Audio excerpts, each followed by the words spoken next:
যেখানে নদী আর মানুষ মিলেমিশে একাকার, সেখানেই লুকিয়ে আছে আমার ভালোবাসার শহর ক্যানিং।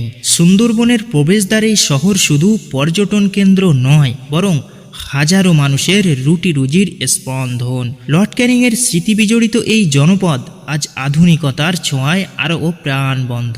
বাস্তবতা শেষে মাতলা নদীর তীরে এক চিমটি শান্তি, এটাই তো আমাদের ক্যানিং। একবার এলে আপনিও প্রেমে পড়বেন।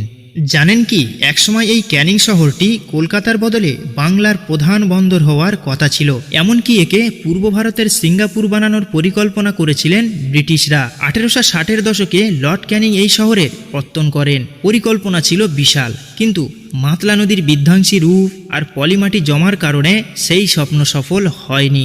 আজ সেই বিশাল বন্দরের বদলে আমরা পাই সুন্দরবনের প্রবেশদ্বার। এখন ক্যানিং মানেই মাতলা নদী ব্রিজের উপর সূর্যাস্ত, পাইকিরি মাছের বাজার আর সুন্দরবন যাওয়ার রোমাঞ্চ।